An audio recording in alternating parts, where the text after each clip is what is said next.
Bien, je voyais comme tout le monde sur Internet, sur certains médias où on parlait de la situation écologique de la planète. J'ai entendu aussi Nicolas Hulot et d'autres personnalités qui parlaient de la situation. Et ben, je crois que j'étais un petit peu, comme tout le monde, j'étais un petit peu passif devant ces chiffres en me disant que ça allait certainement bien se résoudre. Et puis je me demandais dans quelle mesure est-ce que ces chiffres n'étaient pas exagérés. Et puis j'ai décidé de regarder par moi-même, parce que je ne suis pas quelqu'un qui se contente de croire les autres, j'aime bien vérifier. Et j'ai commencé à mener ma petite enquête. Et plus je creusais la situation, plus je découvrais que la situation de notre planète était vraiment alarmante, beaucoup plus que ce que j'avais imaginé. Il y a même des chiffres qu'on ne nous donne pas, comme par exemple 1 100 000 tonnes de déchets toxiques dans les mers et les océans par jour. C'est absolument incroyable. 12 milliards de mégots de cigarettes tous les jours sont jetés, alors qu'un mégot pollue 500 litres d'eau. Et puis il y a plein d'autres chiffres comme ça, je ne peux pas tous les annoncer, mais je trouvais cela absolument impressionnant. Et j'ai vite compris en regardant ces chiffres les uns après les autres, et quand on a mené ce travail d'investigation avec le groupe de mouvements altruistes, j'ai vraiment réalisé que les scientifiques n'exagéraient absolument pas, que la situation est vraiment gravissime, que notre espèce risque de disparaître si on ne fait rien. C'est même, il suffirait que n'importe qui à notre place se mette dans les chiffres, commence à les étudier pour se rendre compte que à ce rythme-là, notre planète ne peut pas tenir. J'ai d'abord ressenti un sentiment d'impuissance. Ça m'attristait, ça me touchait, et je me suis dit, mais qu'est-ce qu'on peut y faire? C'est pas nous qui polluons. En fait, si, c'est nous qui polluons. Mais je pensais que, comment dire, j'ai eu d'abord ce sentiment d'impuissance. Et je crois que j'étais comme tout le monde. Voilà, je faisais mon tri, ça me donnait bonne conscience. Je faisais mon tri sélectif. Je faisais ce genre de choses, ce genre d'actions que certains font un peu parce qu'on leur a dit de le faire et pas parce qu'ils se sentent concernés. Et puis surtout, j'ai eu une prise de conscience, c'est que j'ai réalisé que c'était la planète qu'on allait léguer à nos enfants. Moi, personnellement, je n'ai pas d'enfants, mais quand je vois tous ces enfants qui naissent aujourd'hui, qui ont à peine une dizaine d'années, et qui risquent d'assister à leur propre extinction, je, je ne peux pas, euh, je peux pas rester comme ça sans rien faire. Je ne peux pas, j'ai un sens de responsabilité qui me pousse à faire quelque chose. Et je pense qu'il est temps de se débarrasser de cette culpabilité qui ne sert à rien, qui nous paralyse au contraire, et que les parents, surtout les parents, se sentent concernés par l'avenir de leurs enfants. Je ne parle pas de l'avenir de leur métier, de l'école, mais de ce qui va se passer dans l'avenir si nous continuons à fonctionner comme nous avons toujours fonctionné. 10% des terres sauvages ont disparu en seulement 20 ans. On a détruit 60% des vertébrés sur la planète. Il n'y en a plus que 19% dans les eaux douces. Je pourrais encore mettre des chiffres comme ça.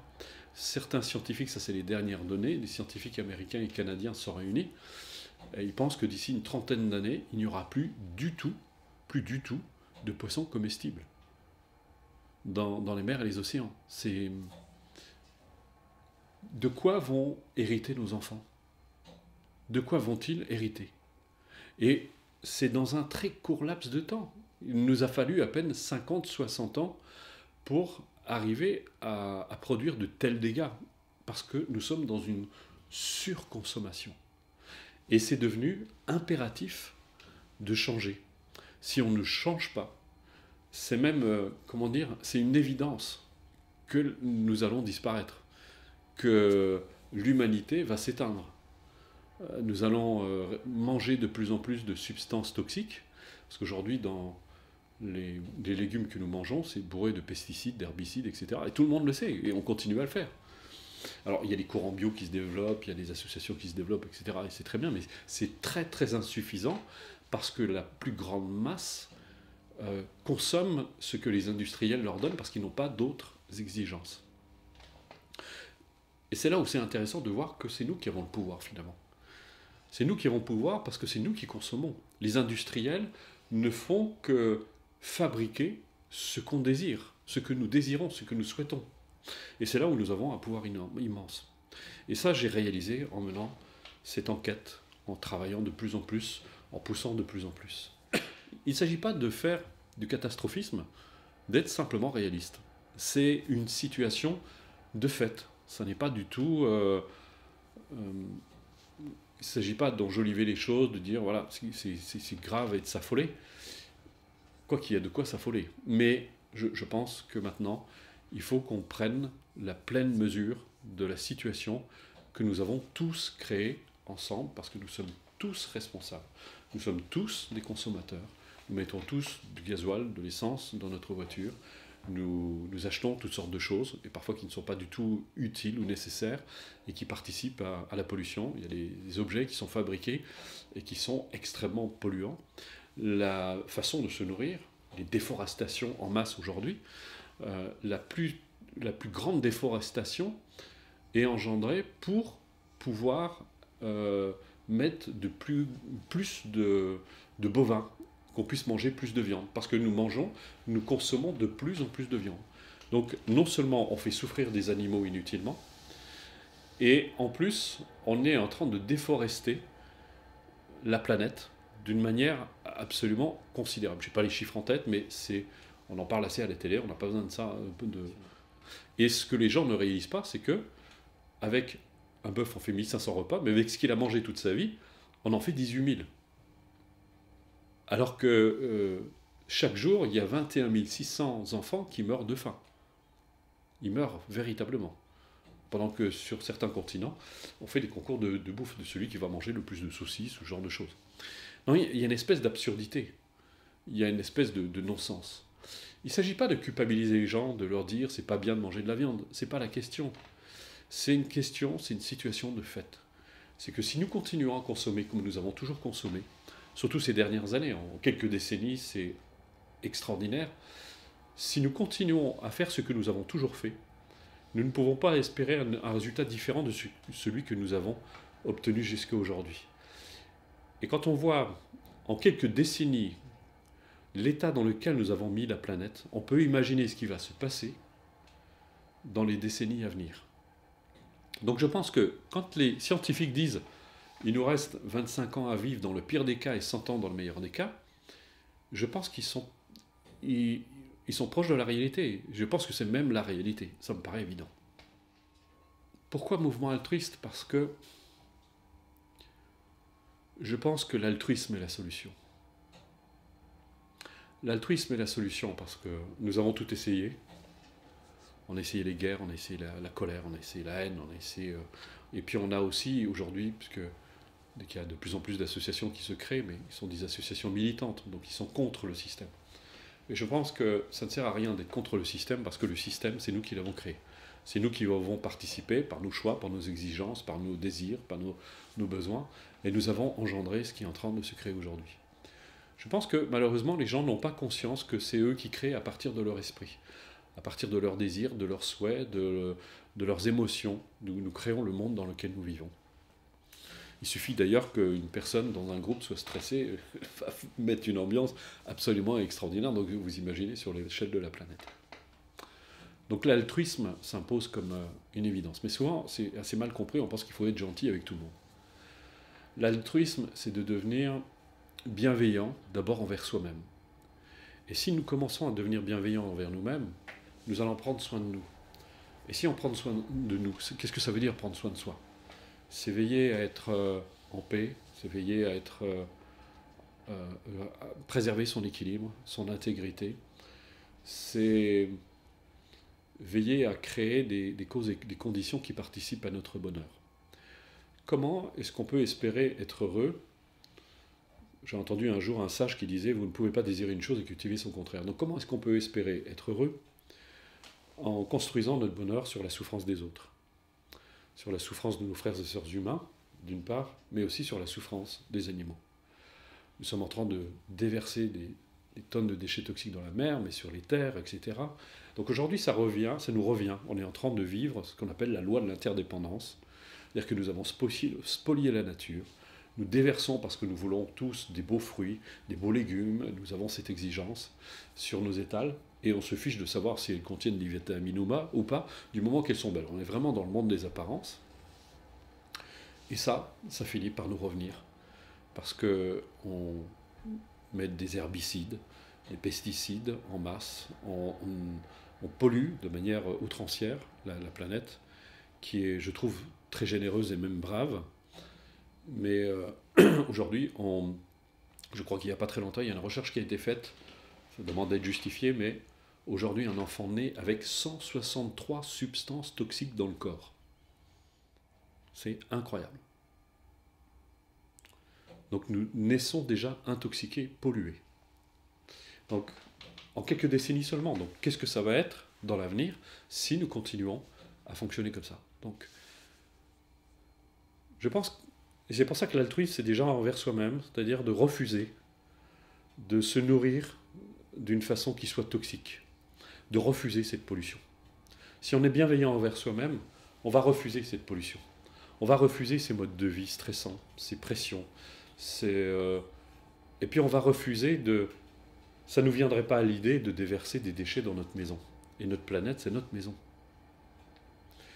Aujourd'hui, les poissons sont chargés de mercure, sont pratiquement tous aujourd'hui. C'est pratiquement plus de poissons puisque tout ce qu'on déverse dans les mers sont avalés par les poissons. On pense que voilà, l'océan, c'est quelque chose de tellement grand qu'on ne peut pas polluer.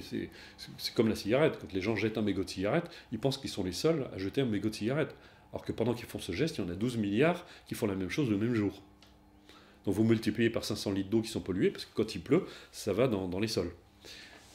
Et les gens n'ont pas conscience de ça. Donc il ne s'agit pas de culpabiliser les fumeurs. Il faut qu'ils aient conscience de ce qu'ils font. Et de la même manière, il faut qu'on ait conscience de ce que nous faisons quand nous consommons. Parce que ça a un impact. On ne peut pas l'ignorer. Et on ne peut plus l'ignorer parce qu'aujourd'hui, ça nous revient. Il y a les montées d'allergies, les cancers de plus en plus nombreux, etc. On dit qu'on guérit mieux, mais on a de plus en plus de maladies de l'autre côté. Donc il y a une espèce de non-sens. Donc je reviens à cet altruisme, prendre soin de soi, c'est-à-dire donc de refuser énergiquement de consommer déjà des légumes vides, qui n'ont plus de minéraux, qui n'ont plus de vitamines, donc d'avoir cette exigence, de changer nos exigences maintenant, de ne plus avoir de substances toxiques dans les aliments que nous mangeons.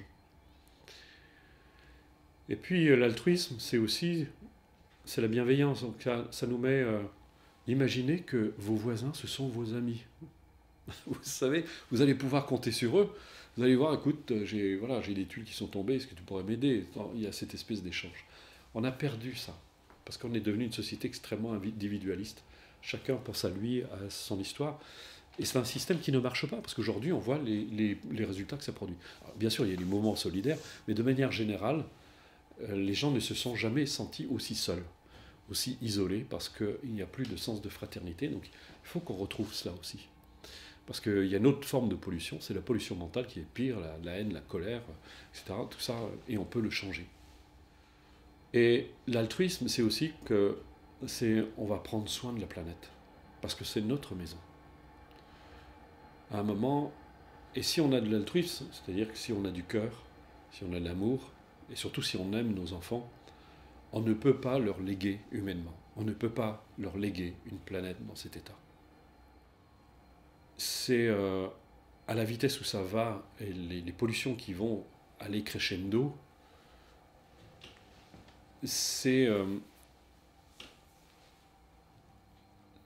personnellement, ça m'est insupportable. Je ne peux pas accepter ça. Donc on doit faire quelque chose. Si on a un sens de responsabilité, si on a un vrai sens de responsabilité, on se doit de faire quelque chose. Et chacun à son niveau, il n'y a pas besoin de faire des grandes actions. Alors pourquoi mouvement altruiste? Il s'agit d'abord, mouvement altruiste, c'est un mouvement qui a pour but d'informer les gens, parce qu'on ne peut pas changer quelque chose dont on n'a pas conscience. Donc nous, on a vraiment envie d'informer les gens, mais de manière juste, pas d'informer, de faire des chiffres alarmistes.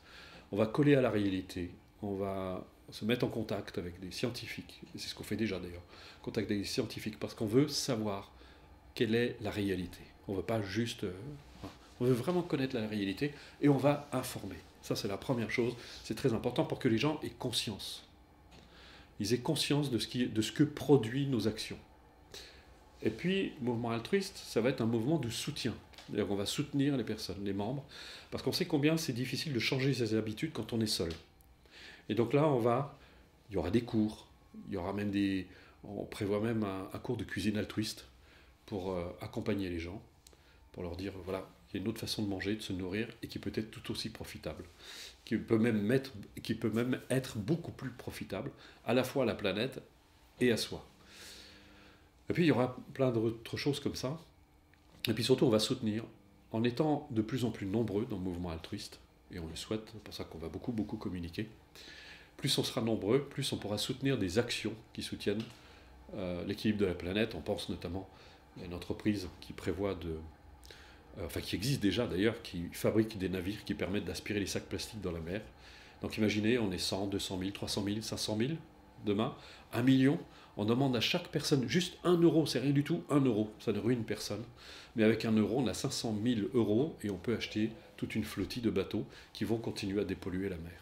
On pourra soutenir comme ça plein d'entreprises qui participent à l'écologie. On est même déjà en contact avec une société d'investissement éthique qui soutient d'ailleurs déjà des actions de ce type. On aura l'occasion d'en parler. On a pour objectif aussi la construction d'un village altruiste, où on va montrer, parce qu'on a déjà réalisé ce mini-modèle, et on a vu qu'on pouvait vivre en harmonie entre nous, qu'on pouvait vivre vraiment en paix, et on a envie de créer un modèle pour montrer aux gens que c'est possible. Donc on a pour ambition, les plans existent déjà, et donc on va créer un village altruiste, où on va montrer qu'on peut bien vivre ensemble. C'est un village qui va être complètement autonome sur le plan énergétique, c'est quelque chose d'extraordinaire. Et on va surtout dans ce village entretenir l'état d'esprit, parce que ça c'est quelque chose qui se fait pratiquement dans aucune association. On va entretenir cet état d'esprit altruiste. Ça va être, je vais dire, la valeur fondamentale de ce village. Et chaque fois que les gens viendront, ils vont voir qu'ils se sentent bien, qu'il y a beaucoup de bonne humeur, beaucoup d'humour, qu'il y a de l'amour, qu'il y a de la joie, qu'il y a de la compassion, et que dans un univers pareil, on se sent nettement mieux. Si vous avez, j'imagine, tous vécu des moments de joie, des moments de paix, des moments de... Et comment vous vous sentez? Vous vous sentez bien. Si c'est votre quotidien, imaginez tout le bonheur que ça peut vous produire. Donc c'est dans cet univers-là qu'on va construire Village Altruiste. Et il y aura même des centres de méditation, de pratique, pour que les gens maintiennent cet état d'esprit. Parce qu'aujourd'hui, on le sait, c'est même reconnu scientifiquement que la méditation a un impact extraordinaire sur l'équilibre physiologique et mental de la personne. Donc, ce ne sera plus une église, ce sera un centre de méditation dans le village, où les gens vont pouvoir, au-delà des dogmes, il n'y aura pas aucune forme. Alors, il faut savoir que le mouvement altruiste est un mouvement non sectaire, non idéologique, et non religieux, et apolitique. Il n'y a pas de politique, c'est juste un groupe d'individus qui a envie de vivre autrement, qui a envie de construire le monde de demain. Bouddha a dit une chose extraordinaire, il a dit « Ce que vous êtes aujourd'hui dépend de ce que vous avez fait hier, et demain dépend de ce que vous faites aujourd'hui. » Alors si on veut que demain soit différent, si on veut que demain change, il faut qu'on change nos habitudes maintenant. Il faut que nous changions notre façon de consommer, notre façon d'agir, notre façon de penser, notre façon de nous exprimer aussi, si on veut un univers différent, parce que les mêmes causes produisent les mêmes effets. Voilà, c'est ça le mouvement altruiste. Alors, si vous avez envie de faire partie du mouvement altruiste, eh bien venez le 20 mai, vous pourrez découvrir, participer à la journée d'inauguration du mouvement altruiste. Nous aurons la présence bien heureuse de Sébastien Arsac, et puis la présence d'un scientifique qui va nous parler de la mémoire de l'eau. C'est quelque chose d'absolument extraordinaire. Et puis vous allez découvrir en même temps la nourriture altruiste, qui non seulement fait du bien à votre corps, mais en plus, il n'y aura pas de souffrance dans votre assiette. C'est-à-dire que ce jour-là, aucun animal ne sera tué de notre fête. C'est quand même extraordinaire. Donc c'est déjà une très très belle journée qui se prépare, et on vous y attend vraiment nombreux. Surtout, soyez là, soyez là le 20, soyez là le 20 mai, on a besoin de vous. En fait, c'est pas nous qui avons besoin de vous, c'est la planète qui a besoin de vous, ce sont vos enfants qui ont besoin de vous, parce que vous participez directement à ce qui est en train de se produire sur cette planète. Alors, vous pourrez dire à vos enfants, j'ai fait le maximum pour te léguer une planète en bon état. Et tu vas pouvoir perpétrer, parce qu'en plus, ce qui est extraordinaire, c'est qu'en développant ces valeurs, en développant cet état d'esprit, en faisant ces actions, vous allez les apprendre, vous allez les transmettre à vos enfants, qui vont les transmettre à leurs enfants, et on peut espérer que demain, eh bien, la situation soit sauf, et qu'on vive enfin dans un univers heureux.